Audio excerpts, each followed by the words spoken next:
Period pain. A lot of us can relate to the monthly discomfort that we feel whenever we have a period.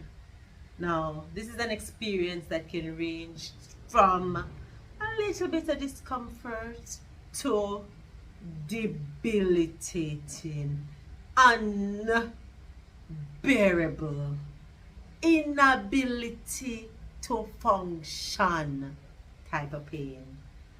It doesn't have to be that way though. Let's talk about it. This is big people business. Welcome to Big People Business. I am Shelly-Ann, author, activist, sexual and reproductive health educator, and Jamaican.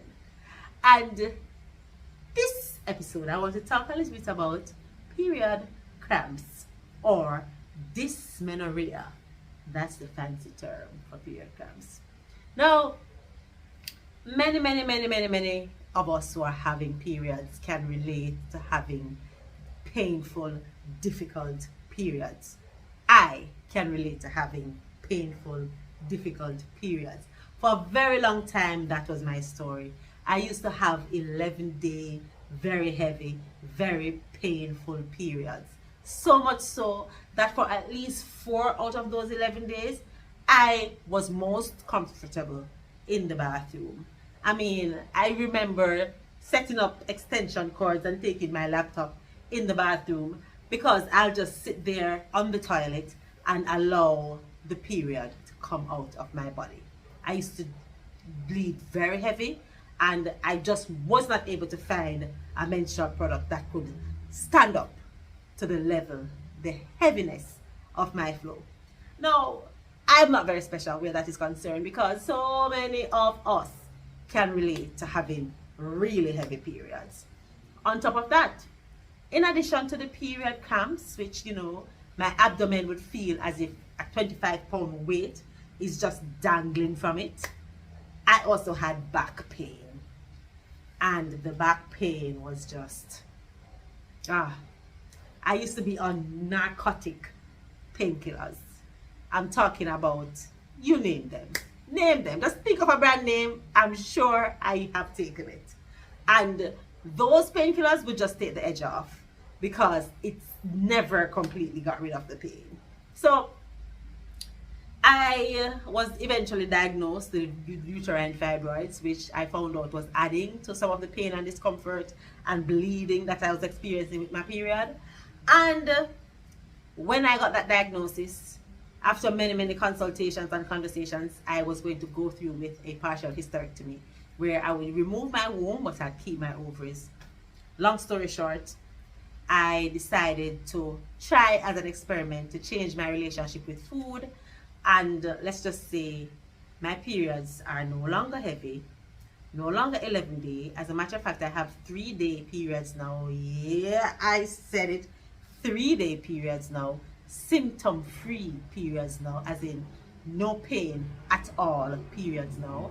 My periods are not full of clots, it's not very heavy, and they come really easy. Nothing to report. I have a period for a couple of days and I'm back to business. And that is really what I would like us to strive for, because having a period is necessary for life. Period is important for us to function, and as much as it can feel like an inconvenience, I like to know that I have a period every single month. I will not take any birth control that stops my period as long as I'm able to. I know for health reasons a lot of us choose to do that, but it is very important to me that I have a period every month. I feel better knowing that my period flows every month.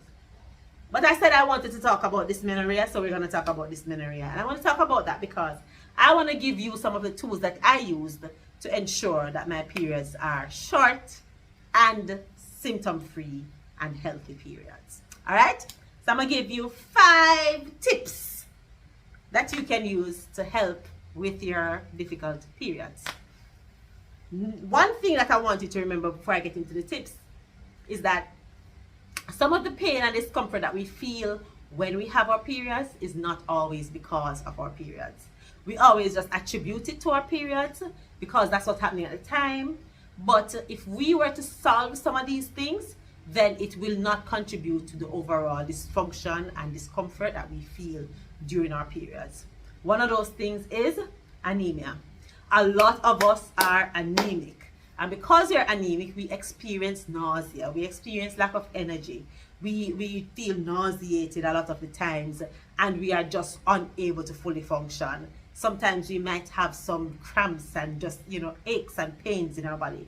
And that is because of the iron deficiency.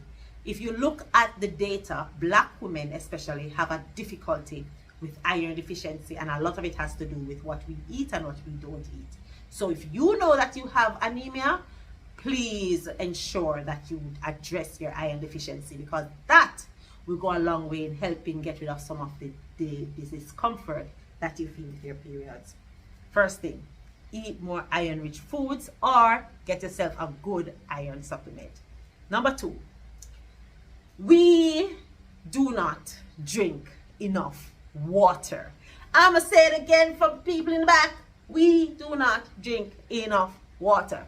Some of the issues that we have as it relates to our period has to do with dehydration. We live in a tropical climate. If you're from Jamaica or anywhere in the Caribbean, it is sunny most of the time. We are sweating. And I don't care if you're fat or if you're slim.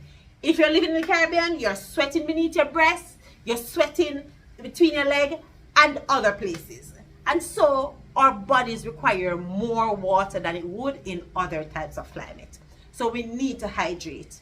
You will have joint aches and pains. You will have a general lack of energy. You will just not be able to function and concentrate if you are dehydrated, and you will be in pain if you're dehydrated. If you were to get hydrated, you will solve a lot of those issues that you have whenever you blame this on your period. And this is not a period thing. Someone just constantly in pain because we're not drinking enough water.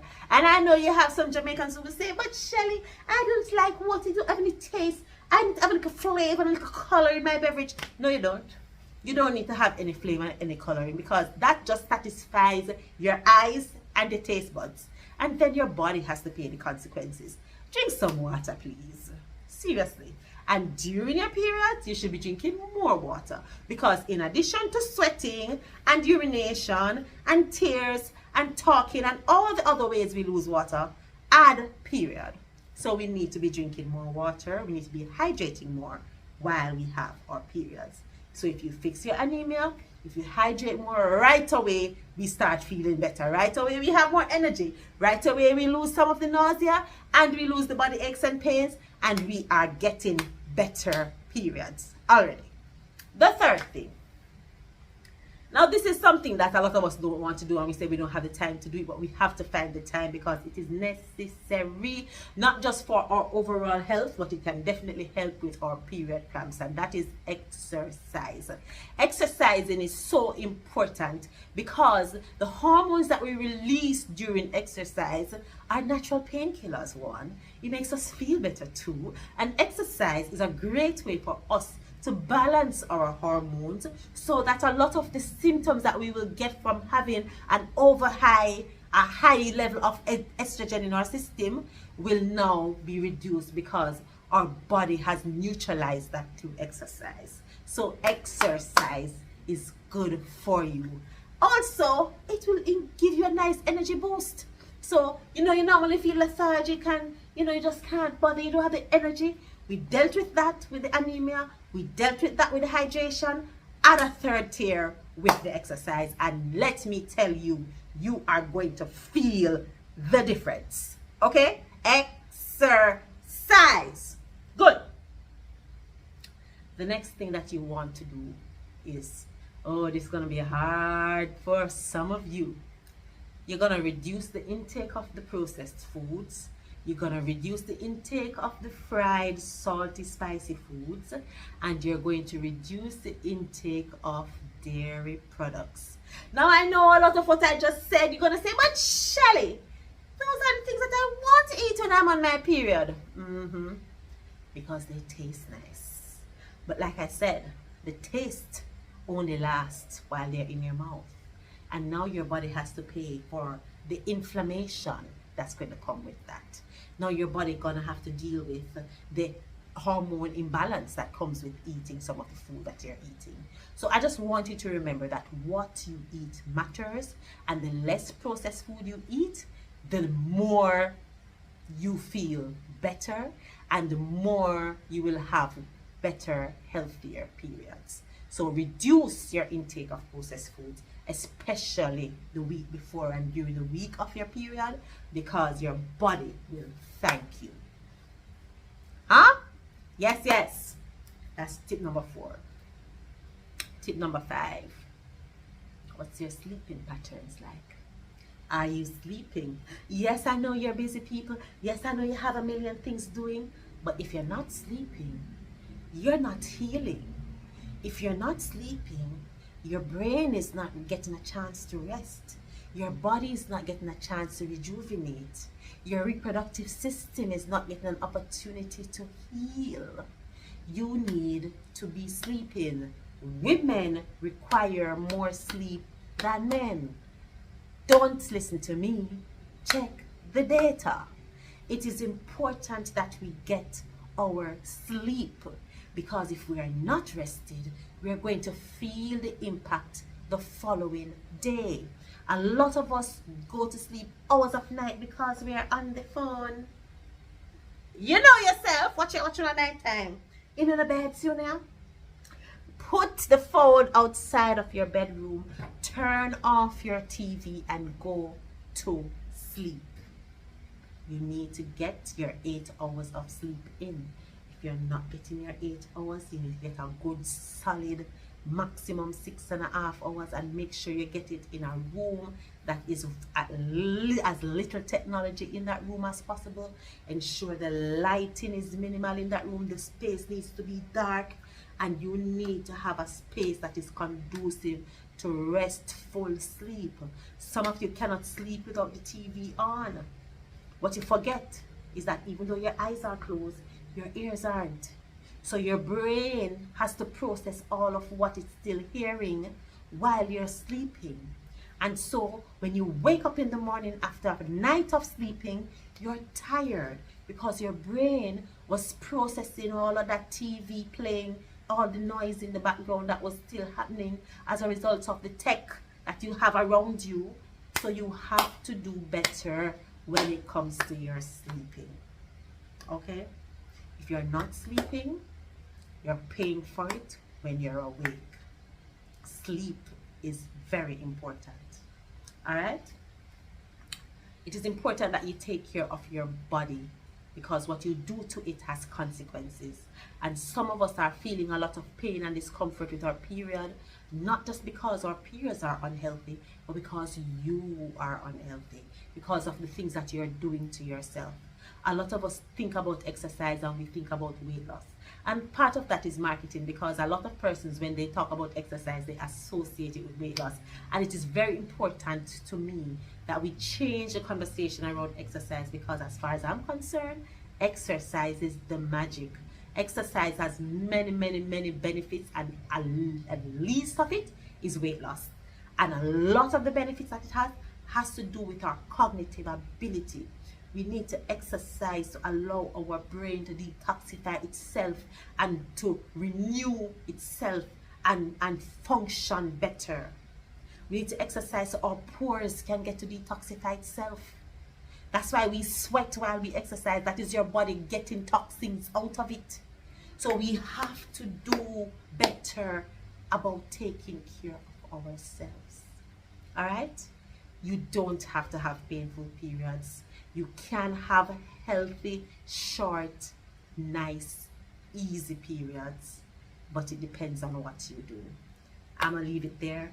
Thank you. I hope you find something useful in this conversation, and I hope that you tune in to the next episode of Big People Business. I am your host, Shelly-Ann Weeks, author, activist, sexual and reproductive health educator, and Jamaican. I'll see you next time. Take care.